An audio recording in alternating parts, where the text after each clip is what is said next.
டாஸ்மாகில் கூடுதல் விலைக்கு மதுபானம் விற்கும் ஊழியர்கள் மீது சஸ்பெண்ட் முதல் பணி நீக்கம் வரையிலான நடவடிக்கை பாயும் என டாஸ்மாக் நிர்வாகம் எச்சரித்துள்ளது. டாஸ்மாகில் கூடுதல் விலைக்கு மது விற்பனை செய்யப்படுவதாக பெறப்பட்ட புகார்கள் அடிப்படையில் ஊழியர்கள் மீதான நடவடிக்கை குறித்த சுற்றறிக்கையை டாஸ்மாக் நிர்வாகம் வெளியிட்டுள்ளது. அதன்படி டாஸ்மாகில் கூடுதல் விலைக்கு மதுபானம் விற்று முதன்முறை கண்டறியப்பட்டால் 1 மாதம் பணியிடை நீக்கம் செய்யப்படும் எனவும், சஸ்பெண்ட் காலம் முடிந்து இனிமேல் தவறு செய்ய மாட்டேன் என்ற உறுதிமொழியுடன் விற்பனை குறைவாக உள்ள கடையில் பணியமர்த்தப்படுவார் என்றும் தெரிவிக்கப்பட்டுள்ளது. கூடுதல் விலைக்கு விற்பனை செய்வது 2வது முறையாக கண்டறியப்பட்டால் 3 மாதம் பணியிடை நீக்கம் செய்யப்படுவார் எனவும், உறுதிமொழி கடிதத்தோடு மதுபான கிடங்கிற்கு பணிமாற்றம் செய்யப்பட்டு 3 மாதங்கள் பணியாற்ற வேண்டும் என்றும் கூறப்பட்டுள்ளது. 3வது முறையாக கூடுதல் விலைக்கு விற்பனை செய்வது கண்டறியப்பட்டால் சஸ்பெண்ட் செய்யப்பட்டு நோட்டீஸ் தரப்பட்டு உள் விசாரணை நடைபெறும் என குறிப்பிட்டுள்ள டாஸ்மாக் நிர்வாகம், 3வது முறையாக கூடுதல் விலைக்கு விற்பனை செய்தது உறுதி செய்யப்பட்டால் நிரந்தர பணி நீக்கம் செய்யப்படுவார்கள் என எச்சரித்துள்ளது. மேலும் சஸ்பெண்ட் காலத்திற்கு தொகுப்பூதியம் வழங்கப்படாது எனவும், ₹1 முதல் ₹9 வரை கூடுதலாக விற்றால் ₹1 ₹1000 வீதம், ₹10 அல்லது அதற்கு மேல் விற்றால் ₹10,000 அபராதம் வசூலிக்கப்படும் எனவும் டாஸ்மாக் நிர்வாகம் தெரிவித்துள்ளது. நான் மாநில அரசுக்கு சொல்றேன், வாங்க தெருவுக்கு வாங்க, எல்லாரும் நின்று போராடுவோம். உண்மை தானே? நாம எல்லாம் ஒன்றிய அரசை எதிர்த்து தான் குரல் கொடுக்க போறோம், பாசிசத்தை எதிர்த்து குரல் கொடுக்க போறோம். இப்போ நீங்க பாசிசமா பாயாசமானு முடிவு பண்ண வேண்டிய ஒரு நேரம் இது. நீட் தேர்வுக்கு எதிரான போராட்டத்தில் இயக்குநர் ராஜமுருகன் முன்வைத்த கருத்துக்கள் இவை. சென்னை தியாகராய நகரில் உள்ள இந்திய கம்யூனிஸ்ட் கட்சியின் தலைமை அலுவலகத்தில் நீட் தேர்வுக்கு எதிராக கரப்பான்பூச்சி ஜனதா கட்சி அமைப்பினர் போராட்டம் நடத்தி வருகின்றனர். இதில் பங்கேற்று பேசிய மே 17 இயக்கத்தின் தலைவர் திருமுருகன் காந்தி, நீட் தேர்வை முறைகேடுதான் என்றார். இவங்க நீட் தேர்வை கராரா வைக்கிறதுக்கு ஒரு மார்க்கெட் டிமாண்ட் கிரியேட் பண்றான், அப்புறம் கொஸ்டின் பேப்பரை லீக் பண்றான், கோச்சிங் கிளாஸ் வைக்கிறான். இதான் நிலைமை. கோச்சிங் சென்டருக்கு கட்டணத்தை அதிகம் பண்றதுக்கு இந்த கரார் தன்மையெல்லாம் தேவைப்படுகிறது. மாணவர் போராட்டத்திற்கு ஆதரவு தெரிவித்து பேசிய இயக்குநர் வெற்றிமாறன், மாணவர்களின் போராட்டத்தை யாரும் அரசியலாக்க கூடாது என்று வலியுறுத்தினார். மாணவர்கள் முன்னெடுக்காத எந்த போராட்டமும் வெற்றியடையாது. மாணவர்கள் முன்னெடுக்கிற எந்த போராட்டமும் தோக்காது. நீங்க எடுக்கிற முடிவுகளுக்கு பின்னாடி இருந்து கூட இருந்து சப்போர்ட் பண்றதுக்கு தான் நாங்கள் எல்லாருமே இருக்கிறோம். அண்ட் உங்க போராட்டத்தை யாரும் ஹைஜாக் பண்ண விட்டுறாதீங்க. இது மாணவர் போராட்டமாகவே இருக்கட்டும். நீட் தேர்வை ஒழிக்க வேண்டும் என்ற எண்ணம் இந்திய அளவில் பரவலாக பரவி இருப்பதாக இயக்குநர் ப. ரஞ்சித் குறிப்பிட்டார். நீட் தேர்வுக்கு எதிராக தமிழ்நாடு முழுவதும் மாணவ அமைப்பினர், இளைஞர்கள் போராட்டத்தில் ஈடுபட்டனர். தலைநகர் சென்னையில் லோயலா கல்லூரி மாணவர்கள் உள்ளிருப்பு போராட்டத்தில் ஈடுபட்டனர். சாஸ்திரி பவன் எதிரே மே 17 இயக்கத்தினர் ஆர்ப்பாட்டம் நடத்தினர். எழும்பூர் ராஜரத்னம் மைதானம் அருகே SFI மற்றும் DYFI அமைப்பினர் போராட்டம் நடத்தினர். சென்னையில் CBI தலைமை அலுவலகத்தில் 5வது நாளாக போராட்டம் நடத்திய கரப்பான்பூச்சி ஜனதா கட்சி அமைப்பினர் மாநிலம் முழுவதும் போராட்டத்தை விரிவுபடுத்த இருப்பதாக தெரிவித்தனர். அதேபோல கள்ளக்குறிச்சி மாவட்டம் உளுந்தூர்பேட்டையில் போராட்டத்தில் ஈடுபட்ட திமுக இளைஞரணி மற்றும் மாணவர் அணியினர் குண்டுகட்டாக தூக்கிச் சென்று காவல்துறையினர் கைது செய்தனர்.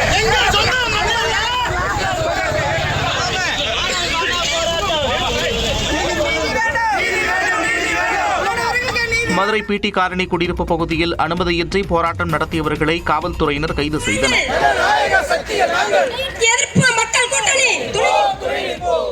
நாகை, திருப்பூர், விருதுநகர் உள்ளிட்ட இடங்களிலும் போராட்டம் வலுப்பெற்றது. கிருஷ்ணகிரி மாவட்டம் ஓசூரில் வாசகர்களையும் மாணவர்களையும் மகிழ்விக்கக்கூடிய வகையிலான 15வது புத்தக திருவிழா கோலாகலமாக தொடங்கியது. நியூஸ் 18 தமிழ்நாடு தொலைக்காட்சி பங்களிப்புடன் கிருஷ்ணகிரி மாவட்ட நிர்வாகம், தமிழ்நாடு அறிவியல் இயக்கம் இணைந்து நடத்தக்கூடிய பிரம்மாண்ட புத்தக கண்காட்சியை மாவட்ட ஆட்சியர் தினேஷ்குமார் முறைப்படி தொடங்கி வைத்தார். ஓசூர் பெங்களூரு தேசிய நெடுஞ்சாலையில் மூக்காண்டாப்பள்ளி சிப்காட் பகுதியில் உள்ள தனியார் கன்வென்ஷனல் ஹாலில் நடைபெற்ற தொடக்க நிகழ்ச்சியில் பர்கூர் MLA கோவிந்தராஜ், கிருஷ்ணகிரி MLA முகுந்தன் உள்ளிட்டோர் கலந்து கொண்டனர். புத்தக கண்காட்சியை பார்வையிட்ட பிறகு செய்தியாளர் பேசிய மாவட்ட ஆட்சியர் தினேஷ்குமார், முற்றிலும் குளிர்சாதன வசதி செய்யப்பட்ட அரங்கத்தில் புத்தக திருவிழா நடத்தப்படுவதாக கூறினார். இன்னொரு சிறப்பான அம்சம் என்ன அப்படின்னா, நம்மளுடைய அரசு பள்ளி மாணவர்களுக்கு அந்த நூலகங்களுக்கு ₹2 லட்சம் வரைக்கும் இந்த புத்தக திருவிழாவில் புத்தகங்கள் வாங்கி அதுவும் அந்த அரசு பள்ளிகளுக்கு போய் சேரும். முன்னதாக சிறப்பு விருந்தினர்கள் அனைவரும் செல்ஃபி கார்னர் பகுதியில் உள்ள பாரதியார், தந்தை பெரியார், காந்தி ஆகியோருடன் புத்தகம் பெறுவதைப் போல செல்ஃபி எடுத்துக் கொண்டனர். ஆகஸ்ட் 4ஆம் தேதி வரை தொடர்ந்து 12 நாட்கள் நடைபெறக்கூடிய இந்த புத்தக திருவிழாவில் 110 பிரம்மாண்ட அரங்குகள் அமைக்கப்பட்டு 103க்கும் மேற்பட்ட முன்னணி பதிப்பகங்களில் 1 லட்சத்திற்கும் அதிகமான தலைப்புகளில் அரிய நூல்கள் விற்பனைக்கு வைக்கப்பட்டுள்ளன.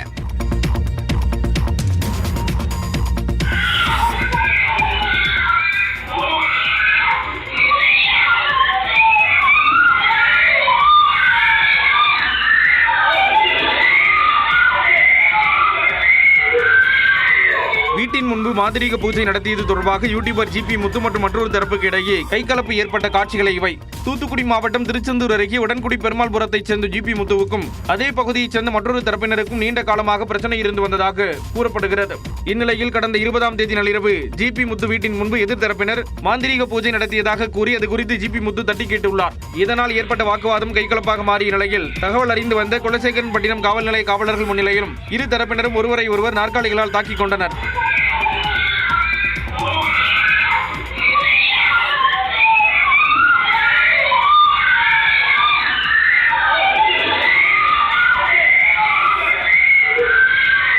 ஜிபி முத்து அளித்த புகாரின் பேரில் எதிர்த்தரப்பைச் சேர்ந்த 8 பேர் மீதும் எதிர்த்தரப்பைச் சேர்ந்த முத்து முகேஷ் அளித்த புகாரின் பேரில் ஜிபி முத்து, அவரது மனைவி, தந்தை, மகன் மற்றும் உறவினர்கள் உள்ளிட்ட 10 பேர் மீதும் வழக்கு பதிவு செய்து காவலர்கள் விசாரணை நடத்தி வருகின்றனர்.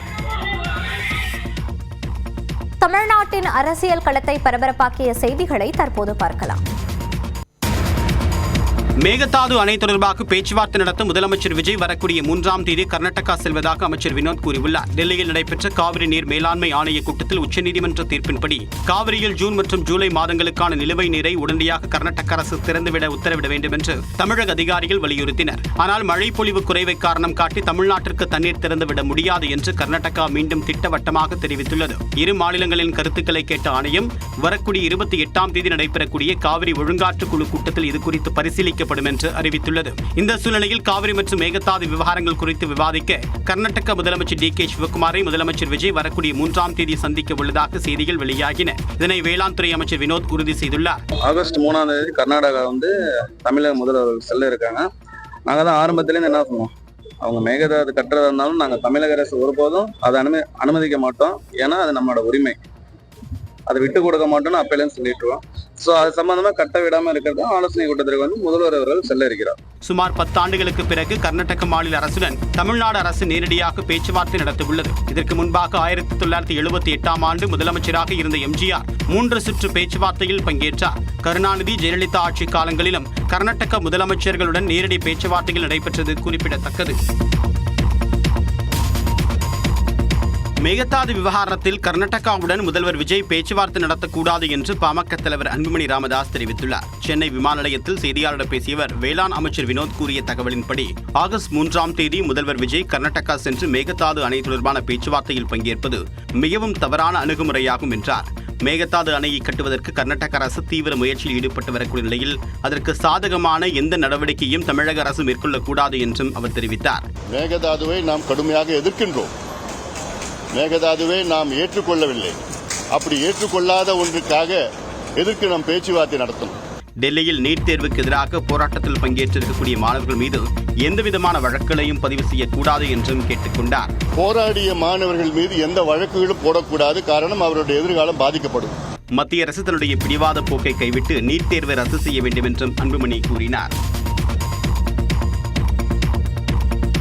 ஆட்சி மாறினாலும் தமிழக காவல்துறையின் செயல்பாட்டில் பெரிய மாற்றம் இல்லை என்று விசிக தலைவர் திருமாவளவன் விமர்சித்துள்ளார். புதுச்சேரி கம்பன் கலை அரங்கத்தில் நடைபெற்ற விடுதலை சிறுத்தைகள் கட்சியின் மாநில செயற்குழு கூட்டத்தில் பேசியவர், தமிழ்நாட்டில் இன்றளவும் அம்பேத்கர் சிலை திறப்பு நிகழ்வுகளுக்கு காவல்துறை பல்வேறு தடைகளை விதித்து வருவதாகவும் இது என்ன மாற்றம் என கேள்வி எழுப்பினார். போன ஆட்சியில் இருந்த போலீஸ் எல்லாம் மாத்திட்டாங்க. இப்ப புது போலீஸ் வந்துட்டாங்க. அம்பேத்கர் சிலை வச்சா அந்த போலீஸ் வந்து எடுத்துட்டு தான் போறான். என்ன மாற்றம்? அதிகாரிகளை மாற்றுவதால், அமைச்சர்களை மாற்றுவதால் விளைவுகள் மாறுமா என்றால் மாறாது. நடந்து முடிந்த தேர்தலில் விசிகாவால் தான் திமுக அதிக இடங்களில் வெற்றி பெற்றதாகவும் திருமாவளவன் கூறினார். இன்றைக்கு திமுக கூட்டணி இத்தனை இடங்களில் வெற்றி பெற்றதற்கு விடுதலை சிறுத்தைகள் தான் காரணம்.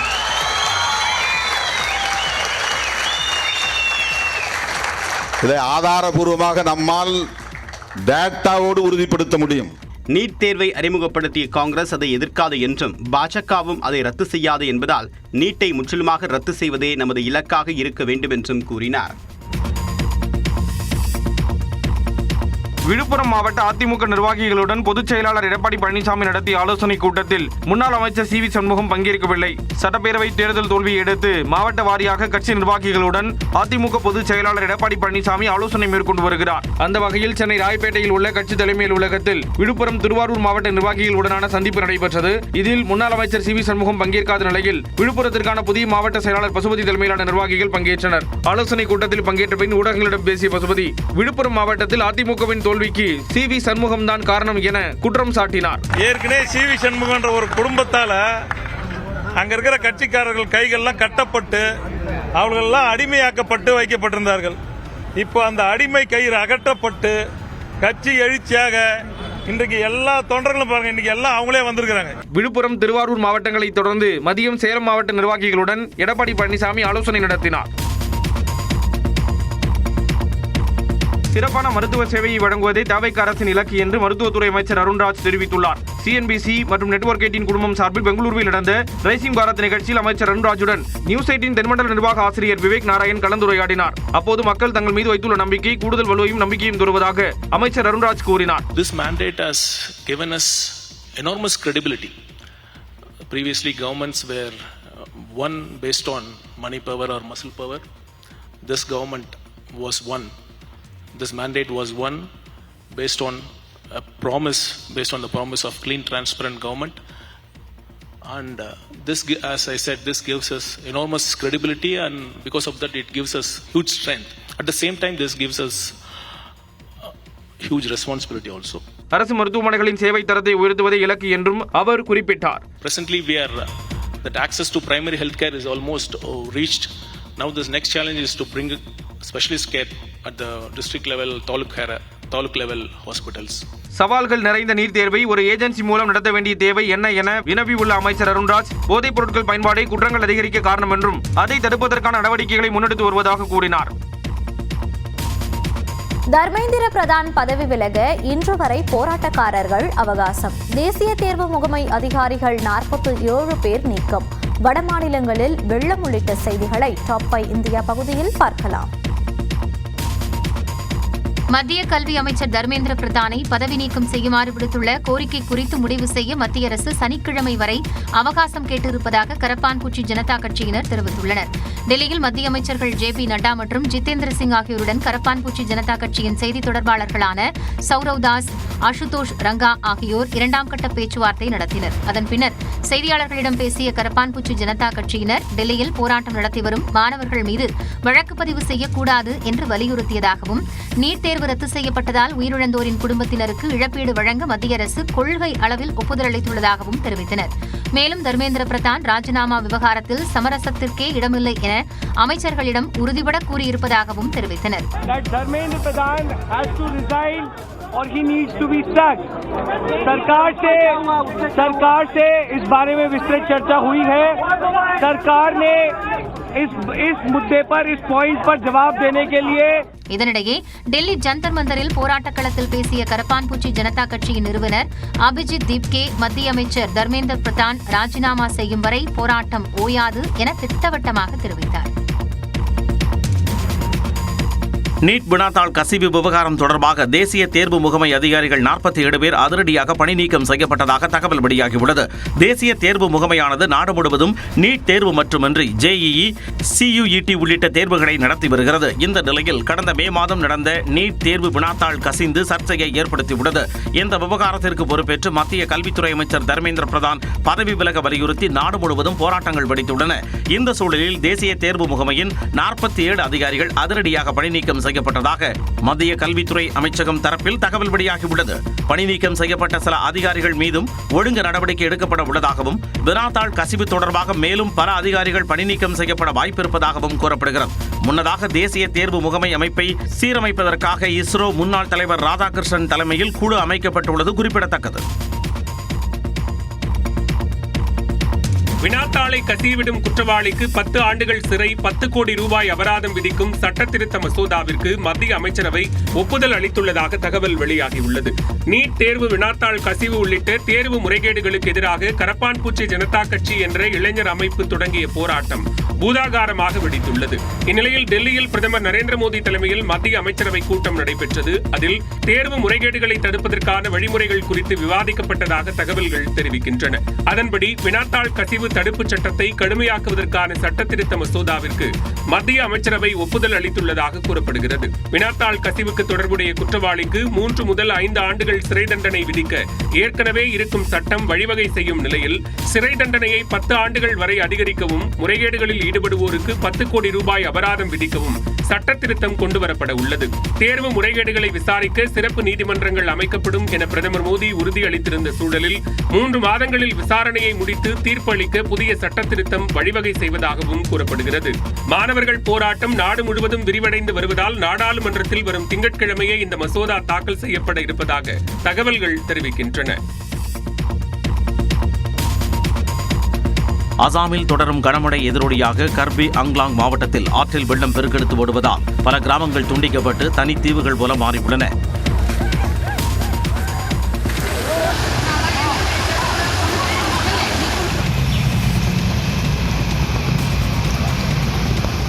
ஜம்மு காஷ்மீரில் உள்ள செனாப் ஆற்றில் வெள்ளம் குறையாததால் ரியாசி மாவட்டத்தில் உள்ள சலால் அணையில் இருந்து பிரமிக்க வைக்கும் வகையில் தண்ணீர் வெளியேறுகிறது.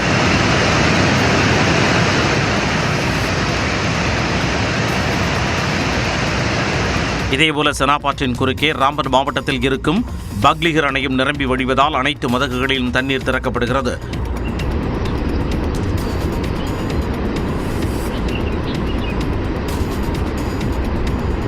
மறுபுறம் செனாப் ரயில் பாலத்தை பனி சூழ்ந்து ரம்யமாக காட்சியளித்தது.